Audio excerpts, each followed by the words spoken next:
Reka twizere ko mukomeje kugubwa neza aho muherereye hose nk'uko duhora tubifuriza, twizere yuko rwose muri amahoro kandi tubifurize guhaha mukaronka. Iyi rero ni ya kampani yanyu ariyo Nzuri Business Group Limited, kampani yanyu ya mbere rwose mu kubarangira imitungo itimukanwa igurishwa cyangwa se ikodeshwa, ari nako kandi tugenda tubaha amakuru yose yajyanye n'ubutaka muba mukeneye. Reka rero tukwibutse gukanda subscribe, ukanda subscribe wowe utarabikora kugira ngo ujye ubona ibyo tugenda tukugezaho byose umunsi ku wundi, gatanu kuri gatanu.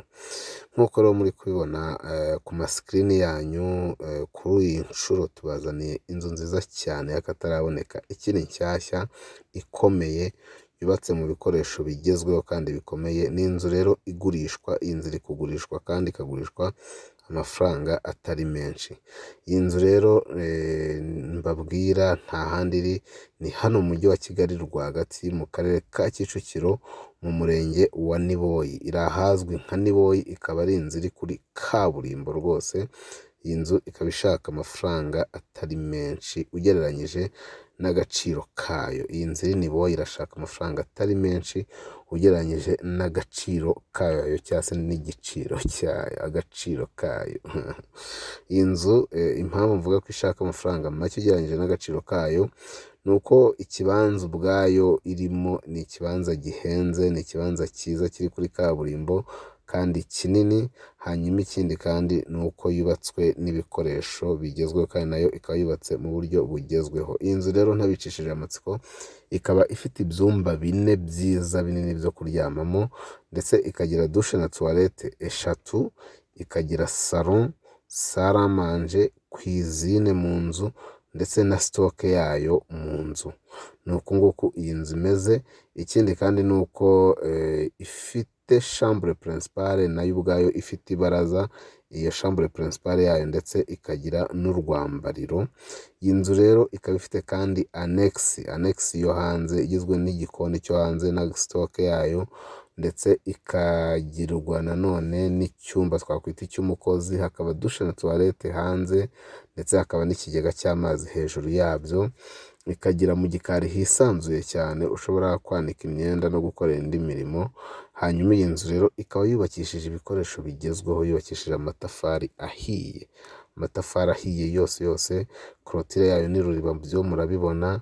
Ni inzu rero igezweho kandi yubatswe neza cyane, iri muri karitsiye nziza ya VIP, ikaba iri hano Kicukiro Niboyi rwose kuri kaburimbo. Inzu rero ntabicishije amatsiko, ahari abantu batangiye kwibaza bati ese iyi nzu ntihenze, si miliyoni 200, si 150? Ntabicishije amatsiko rero rwose, amatsiko ntabice, kubera ko iyi nzu amafaranga ishaka ni amafaranga atari menshi rwose, make cyane, kubera ko iyi nzu irashaka miliyoni 110 z'amanyarwanda kandi ari negosiyabule. Miliyoni 110 negosiyabule niyo iyi nzu iri gushaka, ikaba yaba iyawe. Miliyoni 110 negosiyabule, iyi nzu ikaba iyawe. Wowe uraza uvuga uti njyewe ndabaha aya, njyewe mfite aya, hanyuma iyi nzu uyegukane.